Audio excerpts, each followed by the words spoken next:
All right, guys, today we are going to be going over Seneca's fourth letter to Lucilius. This letter is entitled On the Terrors of Death, and this is a good one. There's a lot of things to unpack here, so let's jump right into it. All right, he says in verse 1, "Keep on as you have begun and make all possible haste so that you may have longer enjoyment of an improved mind, one that is at peace with itself. Doubtless you will derive enjoyment during the time when you're improving your mind and setting it at peace with itself, but quite different is a pleasure which comes from contemplation when one's mind is so cleansed from every stain that it shines." So all he's saying here is he's saying, look, and you're probably on this path of personal development. That's good. That's great. That's awesome. Get there quickly. Let me tell you why. Is because what you're enjoying this process, and it is an enjoyable process to improve yourself and to study Stoic philosophy and to make these advancements in life. But when you get there, and again, you're never going to totally get there, but when you get further along, when you get to this point that he's talking, this transition where he's going to talk about in this letter about not fearing death anymore and in becoming wise, then your enjoyment will be even greater. He's saying that the enjoyment during the time when you're improving your mind and staying at peace with itself is great, but quite different is a pleasure which comes from contemplation when one's mind is cleansed from every stain that it shines. And of course, this is an unattainable goal. You're not going to be cleansed from every stain that's possible. But the more that we get rid of these things, the more that we study Stoic philosophy, the more that we improve ourselves and we dissect and we look for the things that are holding us back, that are attaching us to the world, that are causing misery and pain, the more enjoyable that contemplative process will be. All right, so let's move on. In verse 2, he says, "You remember, of course, what joy you felt when you laid aside the garments of boyhood and donned the man's toga and were escorted to the forum. Nevertheless, you may look for a still greater joy when you have laid aside the mind of boyhood and when wisdom has enrolled you among men." So again, he's saying here that, look, back in the day, then they, as a rite of passage for a boy would become a man, he'd be given his toga, he'd go to the forum, right? He would essentially now represent the people. He would now have a vote of a say in the politics of the time, right? And so that was a big event. And he's saying that, yeah, that was great, and the joy that you had from that, but it's not as good as the joy that you're going to have when you have left the mind of boyhood and then have gotten the wisdom of a man. And that is really the true masculinity, that when you make that transition, that will be an even more exciting time. So let's push towards that thing. So he says, "For it is not boyhood that still stays with us, but something worse, boyishness. Boyishness stays with us." What he means by that is that it's the attributes. You're not going to be a boy. I mean, people would complain all the time when I say I teach men how to be men. They're like, I'm a man. If you're an adult male, you're a man. No, not true at all. You might be a man in stature, right? You might be categorically a man, but you're not a man, not a true man. You still have boyishness, right? You haven't dispelled that just by growing up. Just becoming older does not make you a man, okay? So he says here that and this condition is all the more serious because we possess the authority of old age together with the follies of boyhood, yea, even the follies of infancy. Boys fear trifles, children fear shadows, we fear both. So why would this be bad?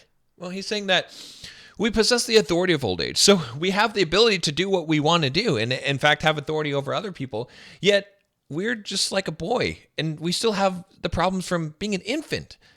Boys fear trifles, things that you shouldn't be afraid of. Children fear shadows. We fear both. So it's even a worse condition, right? You grow up and you become worse. Now you're afraid of all of these things. You have all of these fears, right? He's going to talk about the most important fear to get rid of. In verse 3, he says, "All you need to do is to advance. You will thus understand that some things are less to be dreaded precisely because they inspire us with great fear. No evil is great, which is the last evil of all. Death arrives. It would be a thing to dread if it could remain with you, but death must either not come at all or else must come and pass away." So here's what he's saying here. Look, this is ridiculous. All you got to do is move forward, okay? And then you're going to understand that some things are less to be dreaded, okay? It's precisely because they cause fear. How could that be? Well, because the last thing that comes is death. After death, there's nothing else. And so if you're fearing this thing, it's kind of ridiculous because it can't stay with you. It either comes and it's done and it leaves you, or it doesn't come at all. So either you die or you don't. But once you die, that's it. There's no other events that happen after that for you to fear, at least in this mortal life. So you don't need to fear that thing. It's ridiculous, right? Precisely because it inspires us with great fear is exactly why it's less to be dreaded, because we know that this end is coming. We know that that is the result that is going to happen. So it's silly to fear something that you know is going to happen and that is completely unavoidable. Otherwise, you might as well just fear your whole life, right? It's kind of a waste. You have to realize that this thing doesn't make any sense to fear, because you're going to experience it. It is going to happen. And when it does, it's not going to stay with you. It's not going to be something that is going to be there for a long time, all right? In verse 4, he says, "It is difficult, however, you say, to bring the mind to the point where it can scorn life. But do you not see what trifling reasons impel men to scorn life? One hangs himself before the door of his mistress. Another hurls himself from the housetop so that he may no longer be compelled to bear the taunts of a bad-tempered master. A third, to be saved from arrest after running away, drives a sword into his vitals. Do you not suppose that virtue will be as efficacious as excessive fear? No man can have a peaceful life who thinks too much about lengthening it, or believes that living through many councilships is a great blessing." So what he's saying here is he's like, look, yeah, you might be saying that how can you not be afraid of death? How can you scorn life? How can you just disregard that? I mean, how can you not be like, I need to do everything I can to possibly stay alive? Well, he's saying that, look, you think that that's really hard to do, but people do this for all kinds of silly reasons. One guy, he hangs himself because some girl troubles, right? His girl doesn't like him anymore, or whatever it is. Another guy jumps off a roof because his master's taunting him. He doesn't like being made fun of. And a third guy, because he doesn't want to suffer the consequences of being arrested, he drives a sword through himself because he won't face up to that. So these guys are taking life too lightly, you would say. So you need to take it a little bit more lightly. It is possible. That's what he's saying there. And he's saying that, look, anyone who tries to lengthen their life too much, is focused so much on that, they're not going to live a good life. They're not going to be happy. It's not possible for them to be happy if they are focused on that thing so much. So let's move on to the next one. All right, verse 5, he says, "Rehearse this thought every day, that you may be able to depart from life contentedly." Okay, so he's telling you, all right, rehearse this thought every day, and you're going to be able to get through life, depart contentedly. All right, for many men clutch and cling to life, even as those who are carried down a rushing stream clutch and cling to briars and sharp rocks. Most men ebb and flow in wretchedness between the fear of death and the hardships of life. They are unwilling to live, and yet they do not know how to die.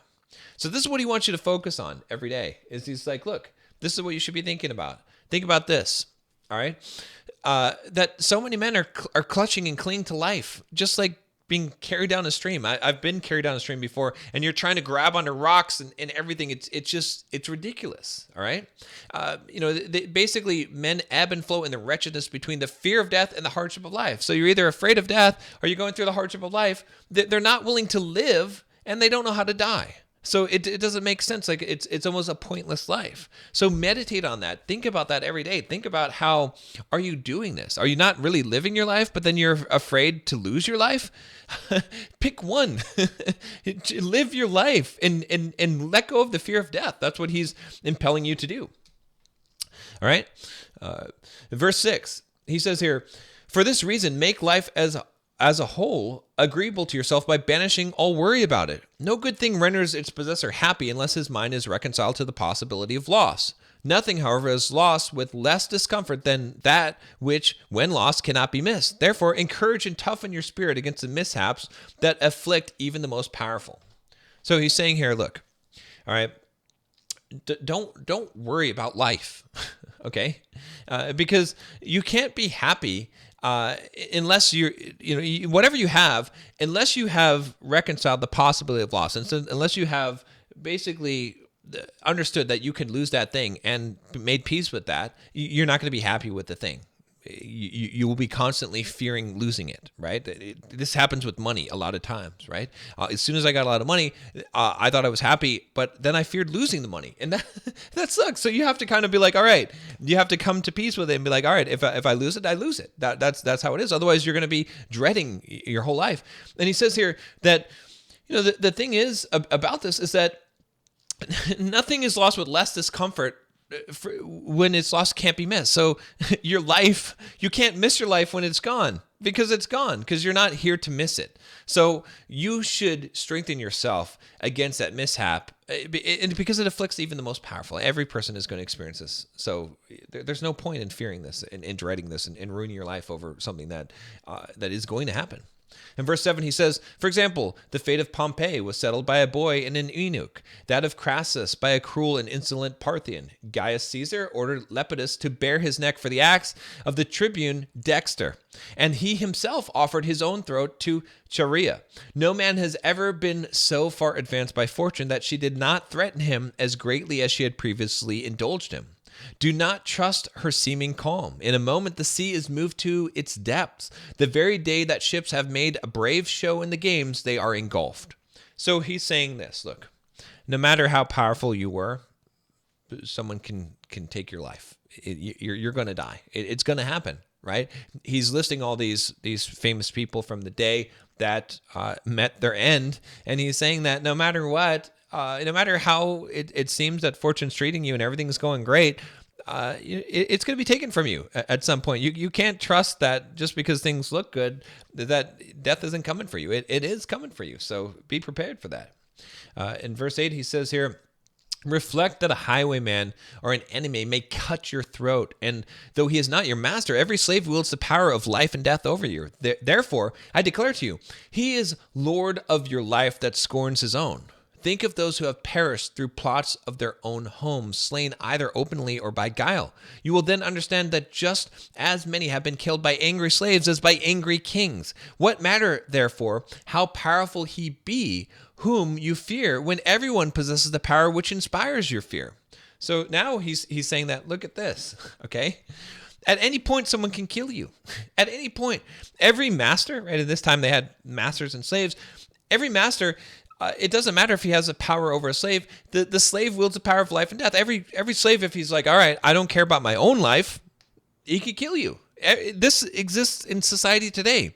If you're driving down the road, someone could drive their car into you head on if they choose to forfeit their own life. At any point, someone could forfeit their own life and take yours if they're willing to pay the consequences of that. So, it's not that you have to fear powerful people. He's saying that, look, as many people have been killed by angry slaves as by angry kings. This is crazy. So it doesn't matter how powerful the person is that you fear. Everyone possesses that power. Everyone could take your life. So, it's something to think about. All right. In verse 9, he says, but you will say, if you should chance to fall in the hands of your enemy, the conqueror will command that you'll be led away. And by led away, he means death. You'll be killed. Yes, whether you're already being led. So he's saying, let me just translate this for you. He's saying that, look, you're trying to say, if you fall into the hands of your enemy, then they're gonna command your death. Okay, but yeah, you're already being led. You're already being taken to death. Why do you voluntarily deceive yourself and require to be told now for the first time what fate it is you have long been laboring under? Take my word for it. Since the day you were born, you're being led thither. Okay, you must ponder this thought and the thoughts of like nature. If we desire to be calm as we await the last hour, the fear of which makes all previous hours uneasy. All right, let's break this down. This is what he's saying. He's saying, look, you can say that if you fall into the hands of your enemy, then they're going to kill you. But the truth is that you're already on that path. As soon as you were born, you were dying. This is the direction you're going. You're being led in this direction. That's why he's using that analogy. You're being led thither, is what he's saying. He's saying that's the fate you've been laboring under. Since the day you were born, you were going in that direction. All right? So if you want to be calm and you need to, as you're waiting for this time that's the direction you're being led, which is to death, okay, then you have to understand this. You have to think about these things. You must ponder this thought and the thoughts of like nature. You must realize, this is why he's saying all these things to you, right? He's saying this not to be morbid, but he wants you to understand that your life is temporary and that anyone can take it at any time. And if you live in constant fear of death and try to prolong your life, too much obsessiveness about that thing, you're going to ruin you're not even living your life. So Meditate on these ideas. Think about the idea that no matter how powerful or rich you are, someone can kill you. A homeless person could walk up and kill you today. That in many ways that you can be killed, and that you're already headed for that destination, and it's going to happen. And the more that you do that, the more that you'll accept that, because what he said earlier is that what you accept, right? What you accept as a loss, it can't harm you. You can't fear that. It's not going to cause you destruction. But if you don't accept something as a loss, it's going to cause you harm in your life, and it's going to make you fearful. All right, we're coming to the end here. Verse 10, he says, "But I must end my letter. Let me share with you the saying which pleased me today." Okay, so now he's going to kind of switch notes. He likes to end on something that he's gotten from some other piece of philosophy. "It, too, is culled from another man's garden. Poverty brought into conformity with the law of nature is great wealth. Do you know what limits the law of nature ordains for us?